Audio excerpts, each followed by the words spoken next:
ఈ వయసులో కూడా చాలా కష్టపడుతున్నాడు అంటే బాబాయ్ చాలా గ్రేట్. ఎంతైనా రాజు కష్టపడితేనే తినటానికి ఉండేది.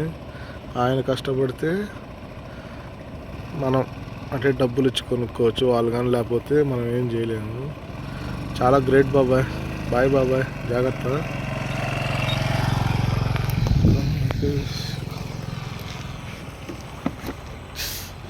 జుయ్ అని వెళ్ళిపోతున్నాడు బాబాయ్.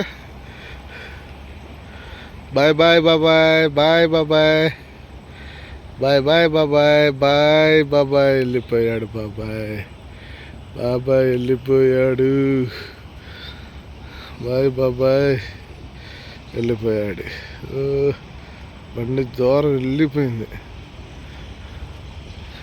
ఇవన్నీ చల్లటి పొలాలన్నమాట. సూపర్గా ఉంటుంది లొకేషన్ మటుకు, బాగుంటుంది.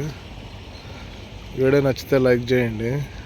మీలో రైతులు ఎంతమంది ఉన్నారో కామెంట్ చేయండి. రైతు అయితే మటుకు సబ్స్క్రైబ్ చేయడం మర్చిపోవద్దు. Bye friends.